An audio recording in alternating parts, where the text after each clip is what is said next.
Hello friends, practice questions 12 దానిలో వచ్చేసి first one ఆమడ దూరం అంటే ఎంత, సెకండ్ వన్ గడియ కాలం అంటే ఎన్ని నిమిషాలు, థర్డ్ వన్ హేలీ నేషనల్ పార్క్ అనేది నేడు ఎలా పిలుస్తున్నారు,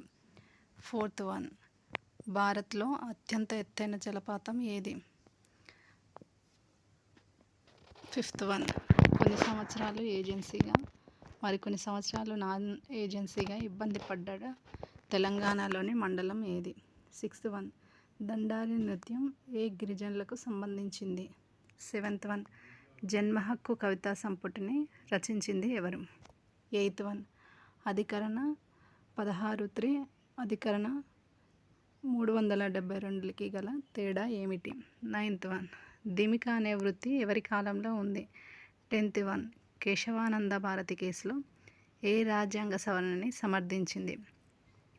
అంటే ఇందులో ఒక రాజ్యాంగ సవరణని సమర్థిస్తుంది, ఒక స్వరూపాన్ని అనేది మెచ్చుకుంటుంది.